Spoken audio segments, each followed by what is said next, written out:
Salut tout le monde, on se retrouve aujourd'hui pour donner mon avis sur le film Shazam 2 du DC Extended Universe. Alors, juste pour prévenir, j'avais plus la carte cinéma depuis quelques mois, donc du coup j'ai pas pu voir les derniers films au cinéma. Là je l'ai de nouveau, donc je vais rattraper tout mon retard.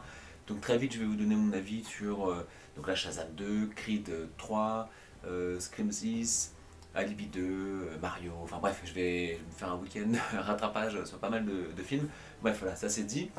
Donc Shazam 2, ce que j'en ai pensé. Alors, pour les nouveaux arrivants sur la chaîne, c'est vrai que l'univers d'ici, c'est un univers qui me plaît énormément. Et moi, je fais plus partie quand même de la team Snyder. Voilà, pour que vous puissiez euh, voilà, resituer mon avis par rapport à où je me situe dans mes goûts de manière générale. C'est vrai que je m'attendais à rien, clairement. Parce que déjà, Shazam 1, c'est celui que j'aime le moins parmi les 10, 11 ou 12 films du DC Extended Universe. J'avais fait un classement il y a quelques temps. À l'époque, il y avait, je crois, que 9 films sortis du DC Extended Universe, et je l'avais mis en dernier. Donc voilà, juste pour que vous situez où je mets Shazam, l'univers des Shazam, voilà, dans mon classement. Et en plus, voilà, le film, là, quoi, il a quelques semaines, et les critiques sont très mauvaises. J'ai l'impression qu'elles sont pires que le 1. Donc je m'attendais à plus que rien. Voilà. Et au final, je dirais pas que c'est un bon film, on va se calmer. Mais, alors je sais pas si c'est parce que justement je m'attendais tellement à voir un film nul à chier, que, que au final je l'ai trouvé moyen. Je l'ai trouvé mieux que le 1 en fait. J'ai trouvé que le 1, ce que j'aimais pas dans le 1, c'était l'humour qui était incessant, mais incessant. Que Shazam était beaucoup plus gamin que son alter ego Bill Watson, qui lui était un enfant. Que les effets spéciaux étaient moches, vraiment c'était laid.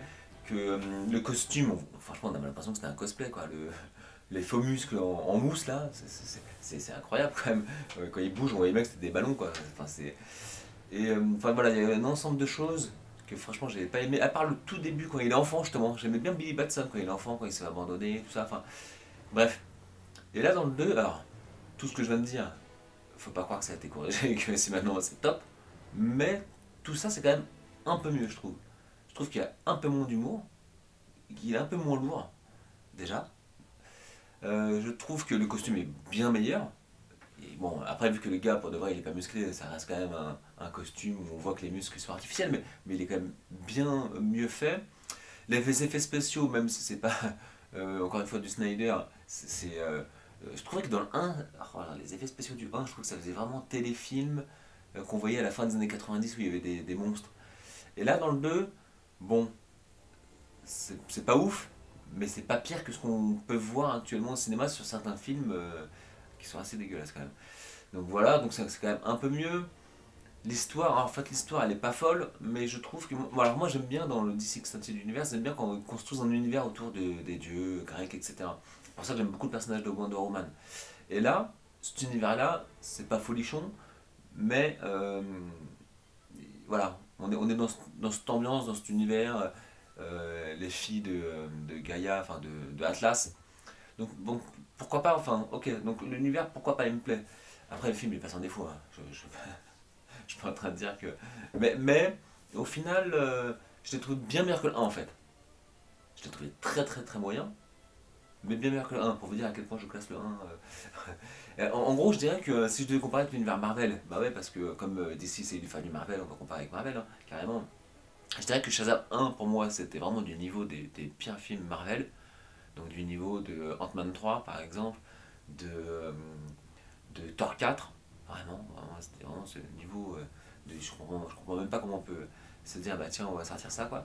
Alors que Shazam 2, je l'ai trouvé au niveau d'un film moyen du MCU. C'est-à-dire, je sais pas, je peux le comparer à. Mince, j'ai pas de film moyen qui me vient en tête. Mais je connais pas le MCU par cœur. Mais bon, je le trouve un film moyen. Il y avait quoi comme film Marvel sympa, sans plus en fait. Il y avait. Je suis désolé, là, je bug, j'ai pas de film. Mais en tout cas, il était pas au niveau des meilleurs films Marvel, ça c'est clair. Enfin, franchement, il était absolument pas au niveau d'un Captain America 2 par exemple. Ok. Donc voilà, donc c'est vrai que DC qui essaie de singer Marvel, je trouve ça absolument pitoyable. Mais et donc du coup je préfère largement les films de Snyder, mais en fait pour moi c'est même pas le même, c'est même pas le même univers en fait. Mais voilà, donc je dirais que Shazam est au niveau de Black Adam en fait, d'un film moyen de Marvel. Allez, je dirais Shang-Chi, allez, pour prendre un exemple. Vous voyez le film qui a 2 ans maintenant.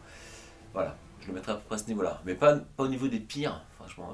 Ant-Man 3, je sais pas si vous l'avez vu, mais j'ai vu. Bref, Thor 4. Bref, voilà ce que je voulais dire. La fin. J'ai vu beaucoup de youtubeurs qui disaient que la fin était voilà, vraiment nulle. Et ils ont pas tort. Mais je l'ai pas trouvé aussi nul que ça. Je l'ai pas trouvé. Enfin, bon. Si c'était pas top, mais la toute fin. Ah non, par contre, bah, de toute façon, le film maintenant il a quelques semaines, donc je peux, je pense, dire quelques petites choses sans trop spoiler. Mais pour ceux qui l'ont vu, c'est vrai que le coup des bonbons là, des stickers là, franchement, ça c'est honteux quoi. Ça c'est honteux par exemple. Comment scénaristiquement on peut faire ça quoi. Enfin, ça c'est vraiment se foutre de la tête des spectateurs quoi. Après, à la toute fin, ce que j'ai bien aimé, c'est qu'il y a Wonder Woman. Ok, on la voit 5 minutes, mais voilà, le fait qu'on la voit, ça agrandit l'univers de l'univers grec, et j'aurais bien voulu qu'on la voit dans le film, ça aurait été encore mieux. Mais bon, bref, la fois, le fait qu'on voit la fin, j'ai trouvé ça pas trop mal, franchement c'était cool. Pourquoi pas, bon, c'était plus la Wonder Woman de Wonder Woman 84, hein, celle qui sourit tout le temps, que la Wonder Woman de Justice League, hein, qui est une Amazon guerrière, quoi. Ok, bon. La scène post-générique, il y en a beaucoup qui disent que ça sert à rien, mais c'est étonnant quand même. C'est étonnant qu'ils reprennent les personnages du The Suicide Squad et de Peacemaker, sachant que la saison 2 de Peacemaker, que c'est James Gunn qui est aux commandes, et que c'est des personnages de James Gunn. Donc, est-ce que c'est la dernière fois qu'on voit Shazam? Ben, je pense pas en fait, hein. Je pense que Shazam, il aura peut-être pu son grand film Shazam 3, mais je serais pas étonné qu'on le voit dans un film Réunion du coup. Justice Society par exemple. Bon, bref, on verra. On verra. Donc voilà ce que j'en ai pensé. Honnêtement, c'est un film très moyen, mais bien mieux que ce que je pensais que j'allais voir, et mieux que le 1. Voilà. Je vous ferai un classement à la fin d'année quand il y aura donc Flash, Blue Beetle, qui a l'air assez bof, enfin qui a l'air très Marvel quoi, et Aquaman. Quand il y aura les 15 films sortis, je ferai un nouveau classement et je vous dirai où je situe tous ces films donc à la fin d'année. Donc voilà, donc si cette petite vidéo vous a plu, n'hésitez pas à vous abonner. Je vais faire une petite actualisation de tous les films qui sont au cinéma actuellement, comme j'ai dit, Scream 6, Creed 3, etc. Creed 3 va sortir très rapidement, je l'ai déjà vu. Et voilà, donc n'hésitez pas à vous abonner, cette petite chaîne de cinéma où je parle de cinéma, je donne mon avis, je partage en tant que passionné, pas en tant que gars qui se prend pour un expert ou je sais pas quoi, juste passionné de cinéma. Donc si vous voulez vous abonner, allez-y. Et si vous voulez rétribuer cette vidéo par un pouce bleu, ça fera plaisir. Allez, à bientôt.